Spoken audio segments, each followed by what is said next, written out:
जय हिंद। नमस्कार दोस्तों। तो आज के इस वीडियो में बात करने वाले हैं सहायक संधि के बारे में। आखिर सहायक संधि क्या होता है और जो यह संधि होता है किनके बीच होता है। तो आपने पढ़ा होगा 1857 की क्रांति के बारे में। 1857 की क्रांति के बारे में जो कि प्रथम स्वतंत्रता संग्राम था। तो आपको बता दूं कि जो प्रथम स्वतंत्रता संग्राम यानी कि 1857 की क्रांति हुआ था उसका एक प्रमुख कारण सहायक संधि भी रहता है। आखिर क्यों? तो आज के इस वीडियो में डिस्कस करेंगे कि आखिर सहायक संधि क्या होता है, इसका उद्देश्य क्या होता है और साथ ही साथ जो सहायक संधि होता है किनके बीच होता है और इसकी शर्तें क्या होती है। तो तमाम सभी सवालों के जवाब आपको इस वीडियो में मिलने वाला है। तो चलिए वीडियो को शुरू करते हैं। तो सबसे पहले बात कर लेते हैं सहायक संधि। आखिर सहायक संधि क्या होता है? तो जो सहायक संधि होता है एक तरीके से कह सकते हैं कि किसी के बीच यहाँ पर कह सकते हैं कि समझौता होना। तो यह जो समझौता होता है ब्रिटिश और भारत के देशी रियासतों के बीच होता है। उस समय जो कि अंग्रेजों का शासन चल रहा होता है तो अंग्रेजी शासन और देशी रियासत के बीच समझौता होता है जिसको कि हम सहायक संधि के नाम से जानते हैं। तो इसमें नियम भी बताऊंगा कि आखिर कौन कौन से नियम और शर्तें रखी गई थी और इसका उद्देश्य क्या था। और आपकी जानकारी के लिए बता दें कि जो अंग्रेज होते हैं वे भारत को तो गुलाम बना चुके होते हैं और उसको बर्बाद भी करना चाहते हैं। एक दूसरे को लड़ा देते थे, मारपीट करवा देते थे, ढूम ढूम करा देते थे और फिर उनके राज्य पर कब्जा कर लेते थे। यानी कि छल कपट और पूरा लड़ाई झगड़ा करवा के एक दूसरे से राज्यों को छिनवा देते थे और अपने खुद कब्जा कर लेते थे। आखिर कैसे? तो असहायक संधि में भी ऐसा ही होता है। तो यहाँ पर समझिए, तो जो लॉर्ड वेलेस्ली रहता है उस समय भारत का गवर्नर जनरल रहता है। जब सहायक संधि को लागू किया जाता है उस समय जो भारत का गवर्नर जनरल रहता है वह कौन रहता है? तो लॉर्ड वेलेस्ली रहता है। और 1798 ईस्वी में सहायक संधि को लागू किया जाता है। 1798 ईस्वी में। और जो लॉर्ड वेलेस्ली रहता है वह भारत का जनरल रहता है, गवर्नर जनरल रहता है, जो कि 1798 से लेकर 1805 ईस्वी तक रहता है। और लॉर्ड वेलेस्ली के द्वारा ही सहायक संधि को लागू किया जाता है और लाया जाता है। और लॉर्ड वेलेस्ली ही ब्रिटिश और देशी जो रियासत रहता है उनके बीच संधि करता है, समझौता करता है। आखिर जो सहायक संधि का उद्देश्य क्या रहता है? आखिर जो इस संधि को यहाँ पर लाया जाता है, लागू किया जाता है, इसका उद्देश्य क्या रहता है? तो इसका उद्देश्य यही रहता है कि किस तरीके से देशी रियासतों को बर्बाद करना है। क्योंकि जो अंग्रेज रहते हैं वह तो भारत को बर्बाद करना ही चाहते थे। उसमें खूब लूटपूट करते हैं, लूटपाट करते हैं और भारत को पूरा यहाँ पर बर्बाद कर देते हैं। यहाँ पर जितनी संपत्ति रहता है उसको इंग्लैंड ले जाते हैं और यहाँ के जितने भी धन और दौलत है सब पर वे कब्जा कर लेते हैं और पूरे तरीके से भारत को कंगाल कर देते हैं। और वे सोचते रहते हैं कि किस तरीके से यहाँ के जो शासक है उसको यहाँ पर गद्दी से हटा दें और अपना हुकूमत यहाँ पर बैठा लें। तो इस तरीके से यहाँ पर होता है। तो देखिए यहाँ पर जो सहायक संधि का उद्देश्य क्या होता है? तो ब्रिटिश साम्राज्य का विस्तार। ब्रिटिश साम्राज्य का विस्तार। तो जैसा कि मैंने अभी बताया कि जो ब्रिटिश सरकार रहती है, जो अंग्रेजी शासन रहती है, वह क्या करती है? तो वह चाहती थी कि किस तरीके से देशी रियासत यानी कि देश में, भारत देश में जितने भी रियासत है, जितने भी शासक हैं उनको हटाकर खुद वहाँ पर कब्जा कर ले। यानी कि ब्रिटिश हुकूमत चले, सभी राज्यों पर ब्रिटिश हुकूमत चले। तो इसलिए वह ब्रिटिश साम्राज्य का विस्तार करना चाहते थे और सहायक संधि के जरिए ही ब्रिटिश साम्राज्य का यहाँ पर विस्तार भी कर पाए थे। दूसरा पॉइंट में देख सकते हैं भारतीय राज्यों को कमज़ोर करना।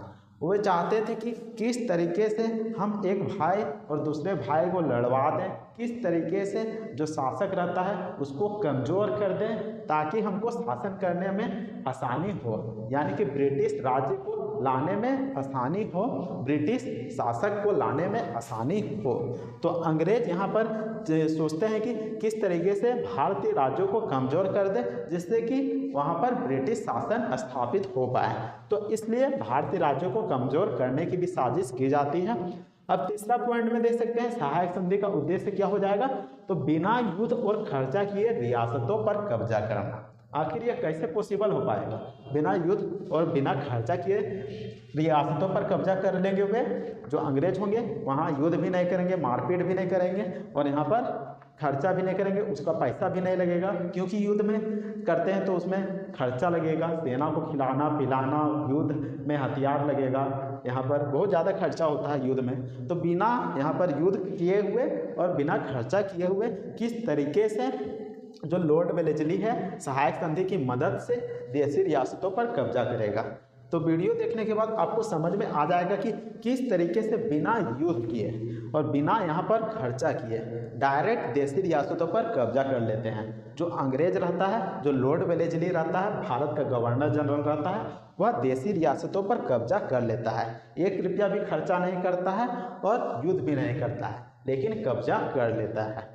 तो यहाँ पर देखिए, तो जो लॉर्ड वेलेस्ली रहता है ऐसे ऐसे नियम लाता है, ऐसे ऐसे शर्त लाता है जिसके तहत ऑटोमेटिक जो देशी रियासत है वह कब्जा हो जाता है, ऑटोमेटिक कब्जा हो जाता है, यानी कि युद्ध करने की जरूरत ही नहीं पड़ता है। तो देखिए आखिर कौन कौन से शर्त होता है, कौन कौन से नियम होता है। तो यहाँ पर देख सकते हैं जो पहला शर्त रखा जाता है तो ब्रिटिश सुरक्षा की गारंटी। तो यहाँ पर जो ब्रिटिश सुरक्षा की गारंटी के तहत क्या होता है, तो जो अंग्रेजी सरकार रहती है, जो ब्रिटिश सरकार रहती है, वह देशी रियासतों से समझौता कर लेती है और देशी रियासत को कहती है कि हम आपकी पूरी तरीके से मदद करेंगे, हम आपकी मदद करने के लिए तैयार है। अगर आप पर कोई हमला करता है, चाहे वह आंतरिक रूप से हमला हो या फिर बाहरी रूप से आक्रमण हो, यानी कि भारत के अंदर से अगर कोई दूसरा शासक जो संधि करता है, जो संधि किए हुए अंग्रेज से उस पर आक्रमण करता है तो उसकी मदद करेगा, जो ब्रिटिश सरकार है वह मदद करेगा। और अगर बाहर से भी यानी कि विदेश से, भारत के बाहर से अगर कोई आक्रमण करता है तो भी यहाँ पर ब्रिटिश सरकार मदद करेगा, जो कि संधि किया हुआ अगर राज्य होगा तो ऐसे में बहुत सारे ऐसे देशी रियासत होते हैं जो कि सहायक संधि के जरिए यहाँ पर लॉर्ड वेलेस्ली के साथ समझौता कर लेते हैं। आखिर क्यों, तो ऐसे देशी रियासत भी होते हैं जो कि काबिल नहीं होते हैं, जो कि अपने देश यानी कि अपने राज्य की रक्षा नहीं कर पाते हैं, तो ऐसे में मजबूरन उसको सहायक संधि की मदद से ब्रिटिश का यहाँ पर सहयोग लेना पड़ता है, मदद लेना पड़ता है। लेकिन उनको क्या मालूम था कि ब्रिटिश यहाँ पर धोखा दे देगी, वह किसी भी प्रकार की मदद नहीं करेगी, उल्टा जो हमारा शासन चल रहा है उसको यहाँ पर खोना पड़ेगा, राजगद्दी से हम ही उठ जाएंगे। तो इनको क्या मालूम था, तो यहाँ पर इनको मालूम नहीं था कि जो लॉर्ड वेलेस्ली है वह इनके खिलाफ साजिश रच रहा है। तो यहाँ पर देख सकते हैं ब्रिटिश सुरक्षा की गारंटी के तहत यहाँ पर सुरक्षा दिया गया था। अब देखिए यहाँ पर ब्रिटिश सेना पर खर्च। आखिर ब्रिटिश सेना पर खर्च का मतलब क्या है, तो जैसा कि मैंने बताया कि ब्रिटिश सुरक्षा की गारंटी दिया गया था कि अगर कोई दूसरा राज्य या फिर बाहर से भी आक्रमण होता है तो जो सहायक संधि की मदद से जो ब्रिटिश सरकार है उन राज्यों की मदद करेगी। तो यहाँ पर कहा गया था। तो ऐसे में जो ब्रिटिश सरकार थी वह क्या किया था, तो जो ब्रिटिश सरकार की एक छोटी सी रेजिमेंट यानी कि ब्रिटिश सेना की एक टुकड़ी इन देशी रियासतों पर भेज दिया था, इन देशी रियासतों पर रख दिया था एक ब्रिटिश सेना की छोटी सी टुकड़ी। और इस सेना की जो छोटी सी टुकड़ी होता था उसका खर्च किसको उठाना पड़ता था, तो इसका खर्च देशी रियासतों को उठाना पड़ता था, देशी रियासत इसका खर्च उठाते थे। तो जो ब्रिटिश सेना थी, जो ब्रिटिश सेना की जो टुकड़ी थी जो देशी रियासत पर रह रही थी, उसका खर्चा, खाना पीना रहना सब कुछ किसको उठाना पड़ता था, तो इसको देशी रियासत को उठाना पड़ता था। तो ऐसे में ब्रिटिश सेना पर यहाँ पर खर्च करना पड़ता था जो देशी रियासत था। और इसके अलावा बता दूं कि जो ब्रिटिश सेना रखी गई थी वो यहाँ पर सुरक्षा करने के लिए नहीं रखी गई थी, बल्कि इसलिए रखी गई थी ताकि जो देशी रियासत का जो शासक है उस पर निगरानी रखा जा सके, उस पर निगरानी रखा जा सके, कहीं जो देशी रियासत है दूसरे राज्य के साथ मिलकर कोई समझौता ना कर ले, कोई संधि ना कर ले, या फिर चुपके से ब्रिटिश सरकार के खिलाफ कोई षड्यंत्र ना रचे, कोई विद्रोह ना करें। तो इसी की निगरानी करने के लिए ब्रिटिश सरकार ने क्या किया था, लॉर्ड वेलेस्ली ने क्या किया था, तो ब्रिटिश सेना की एक छोटी सी टुकड़ी इस देशी रियासत पर रख दिए थे। अब देखिए यहाँ पर संबंधों पर नियंत्रण। आखिर संबंधों पर नियंत्रण का मतलब क्या है? तो यहाँ पर इसका मतलब है कि मान लीजिए कि कोई देशी रियासत है, वह दूसरे राज्य से समझौता नहीं कर सकता था, दूसरे राज्य से संधि नहीं कर सकता था। अगर संधि या फिर समझौता करना होगा तो इसके लिए भारत का गवर्नर जनरल से परमिशन लेना होगा, यानी कि लॉर्ड वेलेस्ली से परमिशन लेगा, तब जाके वह संधि या फिर समझौता कर पाएगा दूसरे राज्य से। तो इसमें भी यहाँ पर प्रतिबंध लगा दिया गया था कि जो भी सहायक संधि में जुड़े होंगे तो वैसे देशी रियासत दूसरे राज्य से समझौता नहीं कर सकते हैं, संधि नहीं कर सकते हैं। आखिर यह क्यों किया गया था? ताकि यहाँ पर जो देशी रियासत के जो शासक है, जो यहाँ पर सहायक संधि से जुड़े हुए हैं, वह दूसरे राज्य से कनेक्ट ना हो पाए, दूसरे राज्य से जुड़ ना पाए। और अगर जुड़ जाते तो ऐसे में दो राज्य मिलकर यहाँ पर कमज़ोर होने के बजाय और ज़्यादा मजबूत हो जाते हैं। और जो ब्रिटिश सरकार थी वह क्या करना चाहती थी, तो राज्यों को कमज़ोर करना चाहती थी, राज्यों को यहाँ पर कमज़ोर करना चाहती थी ताकि आसानी से शासन कर पाए। तो ऐसे में कनेक्शन ना भिड़े, कनेक्शन ना हो, तो इसीलिए यहाँ पर बिल लगा दिया गया कि दूसरे राज्य से आप समझौता नहीं कर सकते हैं, संधि नहीं कर सकते हैं। अब देखिए यहाँ पर यूरोपीय नियुक्ति पर प्रतिबंध। आखिर यूरोपीय नियुक्ति पर प्रतिबंध का मतलब क्या है? तो जो देशी रियासत होते थे वह यूरोपियों को अपना नौकर या फिर कोई अधिकारी नियुक्त नहीं कर सकते थे, यानी कि शासन व्यवस्था में यूरोपियों को नहीं रख सकते थे, यानी कि कह सकते हैं कि दरबार में कोई भी काम नहीं दे सकते थे। जो यूरोपीय हैं उसको यहाँ पर काम नहीं दे सकते थे बिना परमिशन के। तो इसमें भी परमिशन लेना पड़ता था। अगर कोई यूरोपीय है तो उसको यहाँ पर काम करने के लिए अगर जगह देना है तो इसके लिए भारत का गवर्नर जनरल से परमिशन लेना होगा, तो तब जाके जो देशी रियासत का शासक होगा वो यहाँ पर काम पर रख सकता था। तो यही यहाँ पर 4 ऐसे नियम लाए गए थे जिसके जरिए जो देशी रियासत रहता है वह खुद गुलाम हो जाता है, खुद देशी रियासत बर्बाद हो जाते हैं, उनको गद्दी छोड़ना पड़ता है और अंग्रेज अपना हुकूमत कर लेता है इन्हीं नियमों के कारण। और लॉर्ड वेलेस्ली को मालूम था कि अगर हम ऐसे नियम लाते हैं तो हम बिना युद्ध किए, बिना 1 रुपया खर्चा किए डायरेक्ट देशी रियासतों पर कब्जा कर सकते हैं। तो उम्मीद करते हैं कि आपको यह वीडियो पसंद आ रहा होगा और समझ में आ रहा होगा। अब देखिए यहाँ पर शब्द का प्रयोग, जो यहाँ पर सहायक संधि है उस शब्द का प्रयोग भी किया गया था। तो शब्द का जो प्रयोग किया गया था वह किसके द्वारा किया गया था? तो यहाँ पर देख सकते हैं एक फ्रांसीसी गवर्नर जनरल रहता है, उसका नाम रहता है मार्क्विस डुप्लेक्स, जो कि फ्रांसीसी गवर्नर जनरल रहता है, उसी के द्वारा सहायक संधि शब्द का प्रयोग किया जाता है। अगर पूछा जाता है कि शब्द का प्रयोग किसके द्वारा किया जाता है, तो मार्क्विस डुप्लेक्स के द्वारा किया जाता है।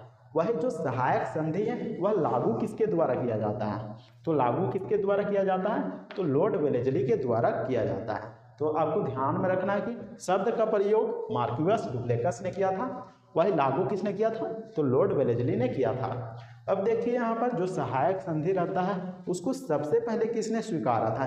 तो जो सहायक संधि था उसको सबसे पहले किसने स्वीकारा था? तो हैदराबाद के निजाम अली खान ने सहायक संधि को सबसे पहले स्वीकारा था। 1798 ईस्वी में ही स्वीकार कर लिया था। जब सहायक संधि को लागू किया गया था उसी समय हैदराबाद के जो निजाम अली खान थे उन्हीं के द्वारा जो सहायक संधि है सबसे पहले स्वीकारा गया था। उसके बाद फिर देख सकते हैं मैसूर का जो शासक है, तंजौर का शासक है, अवध का शासक है, पेशवा बाजीराव द्वितीय है, सिंधिया है, भोसले है, होलकर है, और यहाँ पर इन सभी राज्यों के द्वारा बाद में फिर सहायक संधि को स्वीकारा जाता है।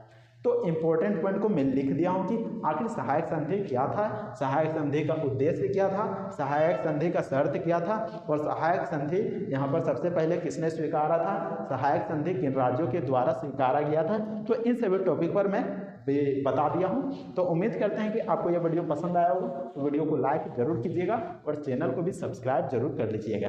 तो मिलते हैं नेक्स्ट वीडियो में, तब तक के लिए जय हिंद, वंदे मातरम।